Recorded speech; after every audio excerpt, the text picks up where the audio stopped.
Hello everyone, unit 5 rotational motion लेके आए हैं हम।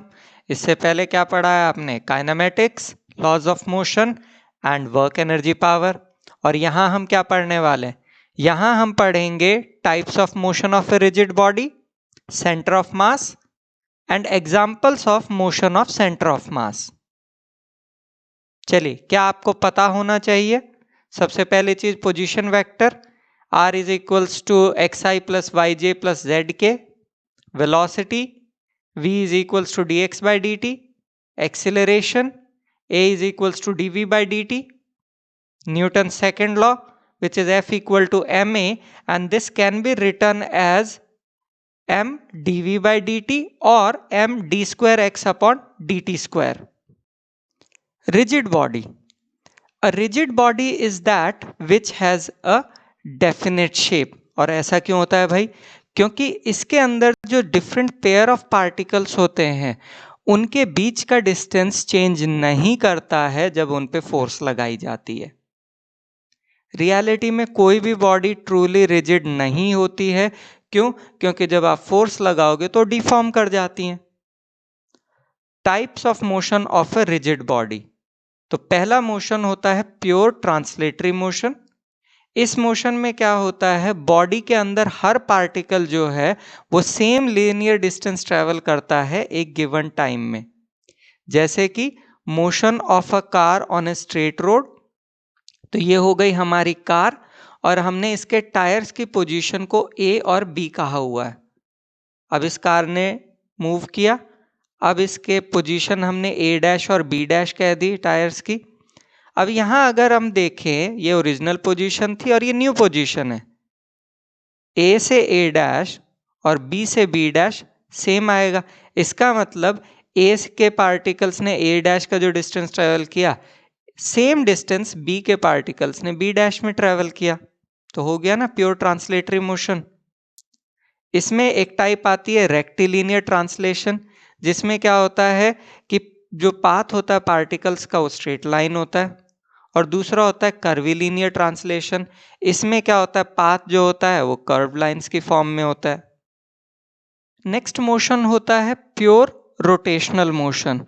और इस मोशन में हम कहते हैं कि आपका जो रिजिड बॉडी है वो एक फिक्स्ड एक्सिस के अराउंड जो है रोटेट करती है, और हर पार्टिकल जो होगा बॉडी का वो एक सर्कल में मूव करेगा, और ये सर्कल जो है एक प्लेन में लाई कर रहा होगा perpendicular to the axis and has its centre on the axis. तो हमने क्या किया कि हमारे पास ये हो गई एक रिजिड बॉडी, ठीक है, जिसका रोटेशनल मोशन हमने एक्स वाई प्लेन में कहा और जेड एक्सिस को हमने फिक्स कर दिया है। ठीक, तो इसमें हमारे पार्टिकल्स हो गए P1, P2, P3, ठीक है, और ये एक और पार्टिकल, क्योंकि बहुत सारे पार्टिकल होंगे।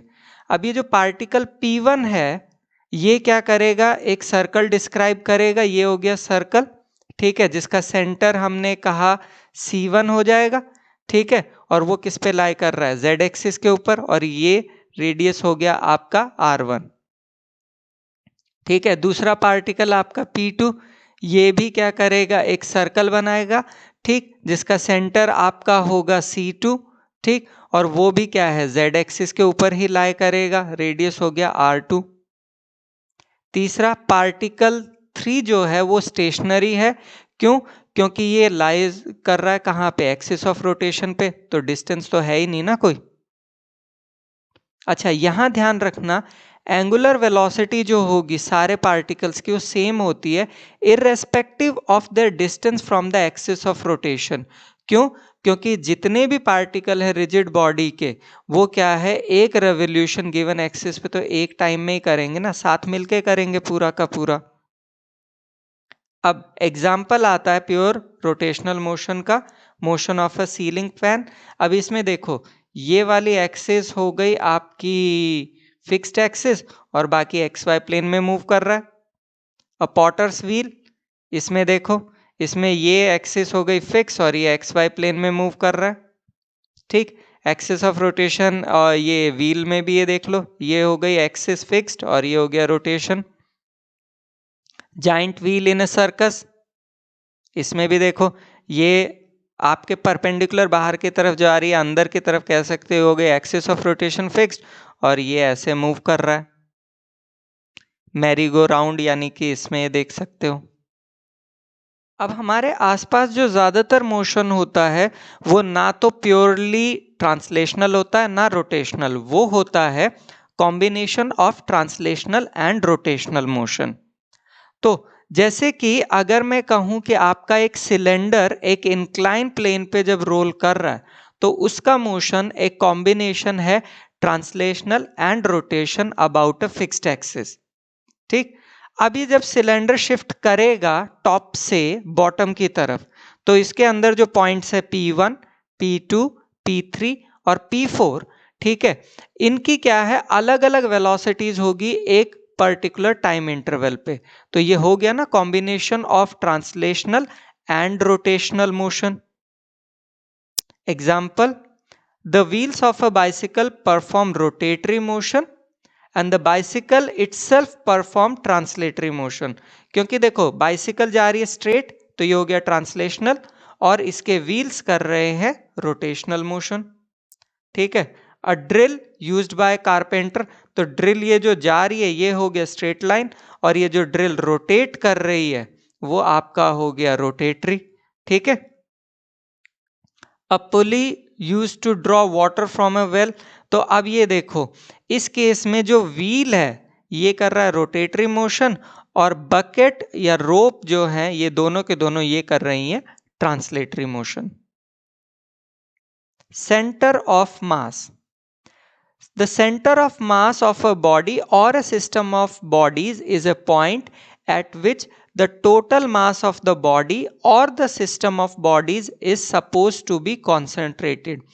ये एक hypothetical thing है, एक्चुअल में ऐसा कुछ नहीं है कि हम इसको प्रूव नहीं कर पाए कि एक्चुअल में होता है। ठीक है, यानी कि हम ये कह सकते हैं कि ऐसा पॉइंट जहां उस बॉडी का सारा मास हम सपोज करते हैं कि कॉन्सेंट्रेटेड है। ठीक है, सेंटर ऑफ मास जो है वो ऐसे मूव करता है जैसे कि आपका का सारा मास उस सिस्टम का वहीं पे कॉन्सेंट्रेटेड है। ठीक है, और सारी की सारी फोर्स उसी पॉइंट पे अप्लाई हो रही है। ठीक, जैसे कि अब यहां देखो इस पे जब हमने फोर्स लगाई तो ये ऐसे गया, फिर ये ऐसे, तो ये देखो इसका मोशन कहाँ है अलोंग इट्स सेंटर ऑफ मास, क्योंकि इसका सेंटर यहां लाई कर रहा है। एक और एग्जांपल देखते हैं, वही हमने हैमर लिया हुआ, अब यहां फोर्स लगाई, फिर ये ऐसे मूव किया, फिर फोर्स लगाई, फिर फोर्स लगाई, फिर फोर्स लगाई। अब जरा ध्यान से देखो इसका मोशन भी along it centre of mass ही हो रहा है। Now let us find centre of mass of some regular bodies, जिसमें हमारा पहला जो केस आता है वो है लॉन्ग थिन रॉड, और इसका सेंटर ऑफ मास लाई कर रहा है middle point of the rod. Second case thin circular ring, इसका सेंटर ऑफ मास लाई कर रहा है geometrical centre of the ring but not on the body, यहां centre of mass is outside the body. तीसरा case आता है circular disc या solid या हॉलो स्फेयर, इसमें सेंटर ऑफ मास कहाँ लाई कर रहा है geometrical centre of the disc और द स्फेयर। फिर आता है रेक्टेंगुलर लेमिना या क्यूबिकल ब्लॉक, उसमें सेंटर ऑफ मास कहाँ लाई करता है, वो लाई करता है आपका point of intersection of the diagonals. अब हम निकालेंगे ट्रायंगुलर लेमिना का सेंटर ऑफ मास, तो हमने कंसिडर किया एक triangular lamina ABC।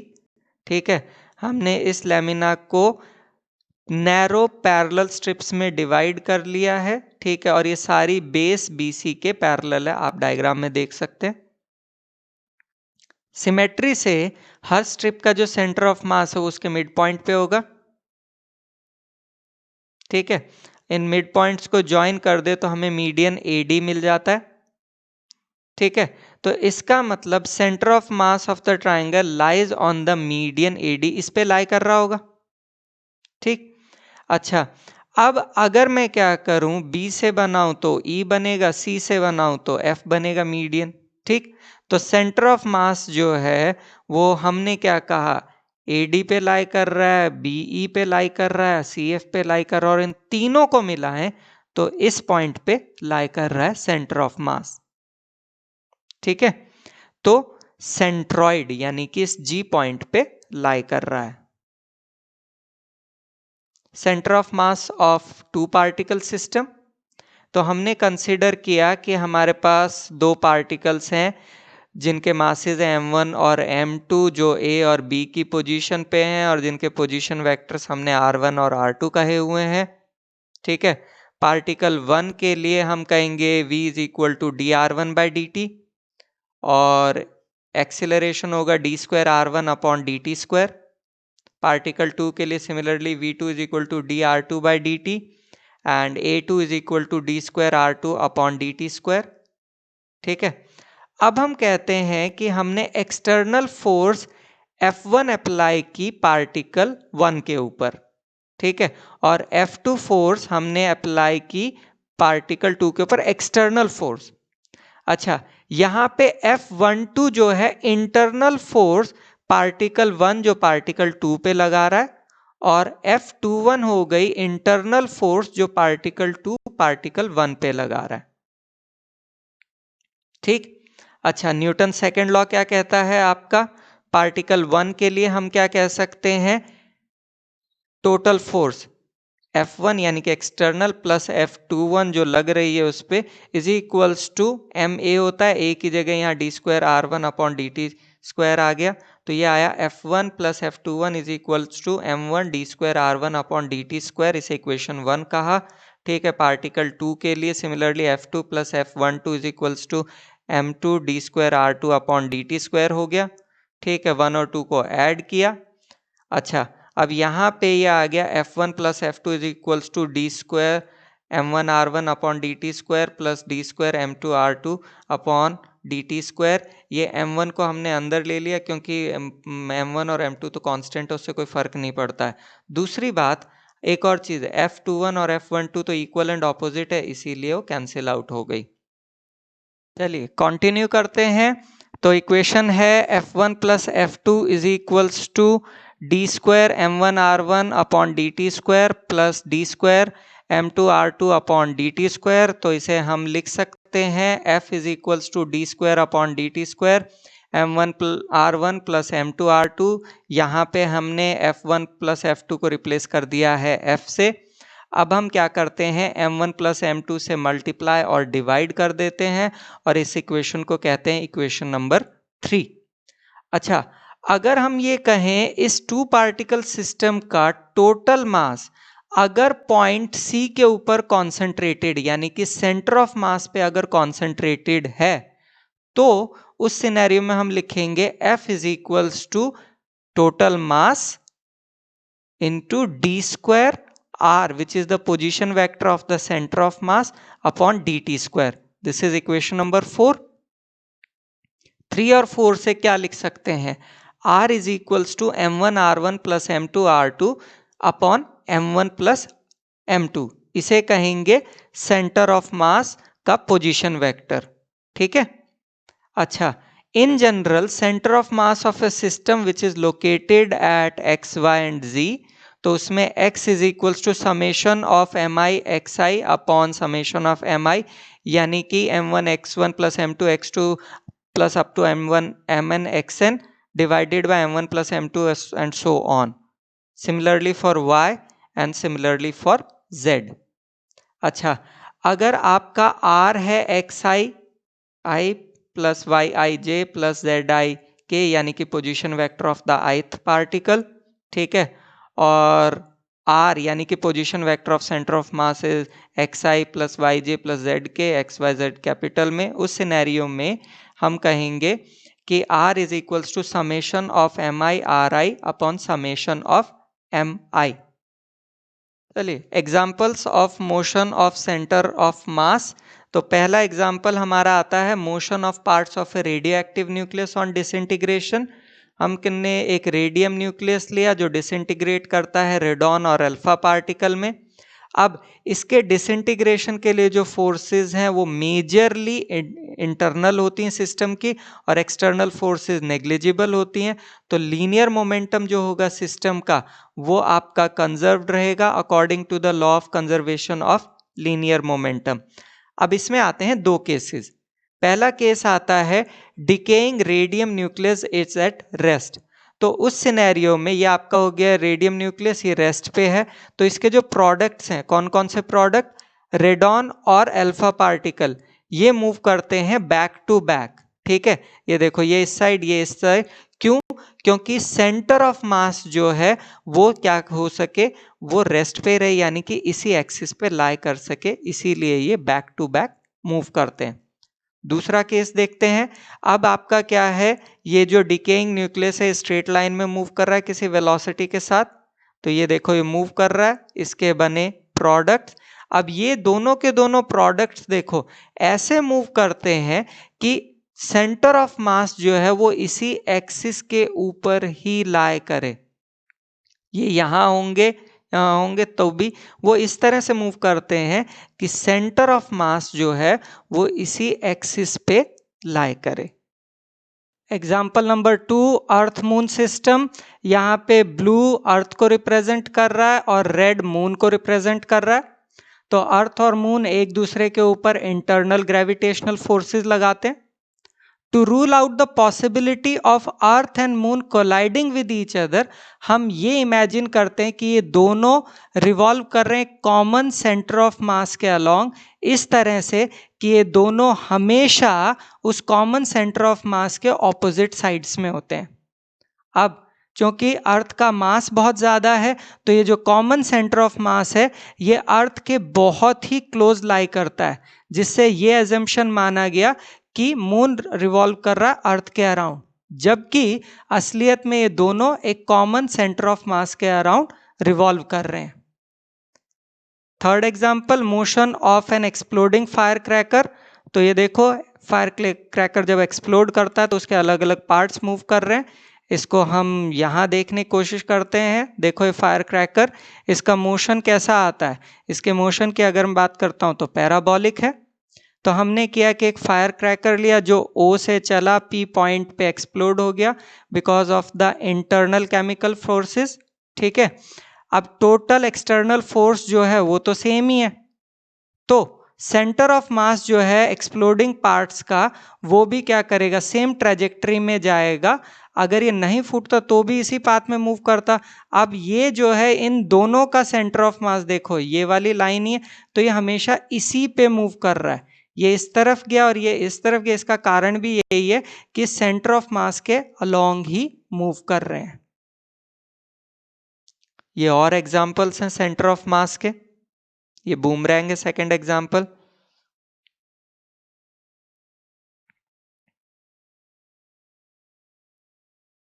Center of gravity.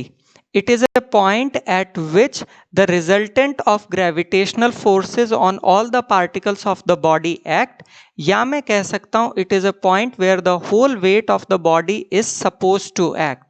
जैसे कि यहाँ पे सेंटर ऑफ ग्रेविटी इस पॉइंट पे एक्ट कर रहा है और यहाँ पे सेंटर ऑफ ग्रेविटी इस पॉइंट पे एक्ट कर रहा है। सेंटर ऑफ ग्रेविटी और सेंटर ऑफ मास दो अलग अलग कॉन्सेप्ट हैं। सेंटर ऑफ मास का कोई लेना देना नहीं है सेंटर ऑफ ग्रेविटी से, क्योंकि सेंटर ऑफ मास जो है वो distribution of mass of the body के ऊपर डिपेंड करता है। सेंटर ऑफ ग्रेविटी और सेंटर ऑफ मास कोइंसाइड कर सकते हैं यूनिफॉर्म ग्रेविटेशनल फील्ड में, जैसे कि हम ये कह सकते हैं earth on A small body.